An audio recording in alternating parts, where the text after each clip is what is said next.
nga na kinabahan nga ako sa result ko eh. Pero wala ay kana ang mura ra magwala kay kanang di ko maguna-una kay ma-depression niya ako.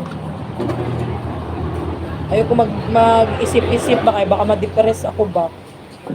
Kaya di ko na inisip yung resulta, natatakot nga ako eh.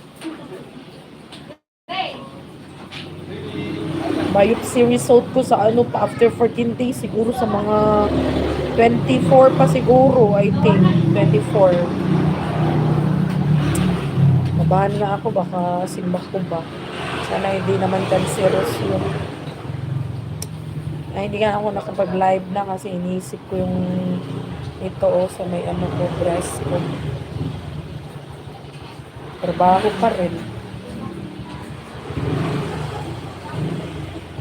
Oo, nagtrabaho pa rin ako sisi. Ayoko din magmukmuk sa bahay. Ayan o, yung ano ko, tingnan mo. Ayan o. Anong biopsy ko ba? Okay naman na siya. Hindi naman siya hindi na kagaya nung una. Baka masakit.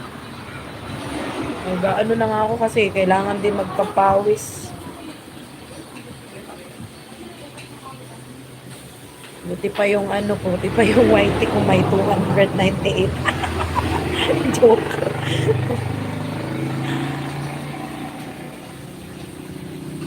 Pero thank you talaga sa blessings. Ate Burgundy, salamat. Bisaya, sali si Ate Burgundy mo. Si Genvis Trip. Bisaya din to siya ay. Yung nga, huwag ka muna matulog sis founder. Samahan mo ko. Pa-share ng live guys.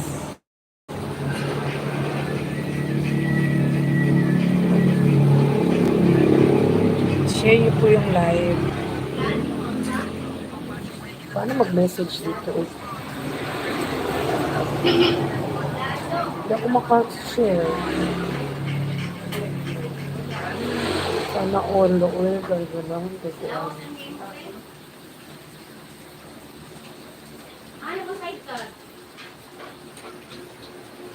sana yung blessings talaga no.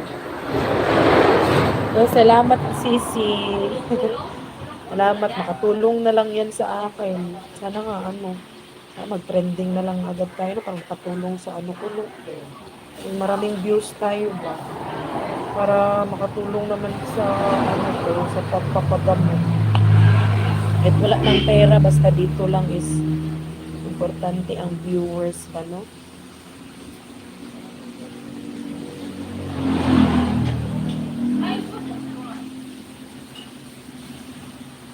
Nag-duty pa rin ako. May customer kami dito. Kunti pa naman. Ayan, nasa kasi ako sa may samgyupsala na naman. Anli samgyupsal. Ayan, kung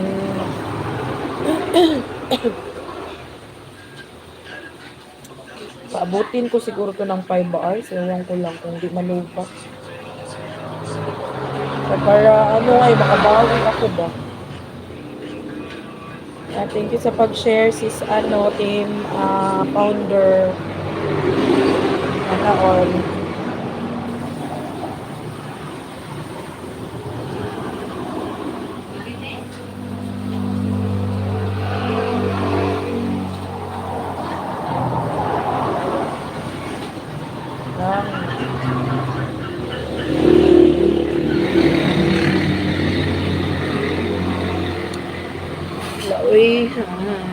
Salamat sa inyo po.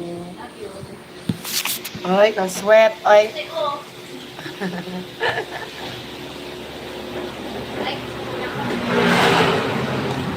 Kaswet. Oy, may alam nyo na kay chat ha. Pa yung po, may pera. Ako wala. Meron akong pera.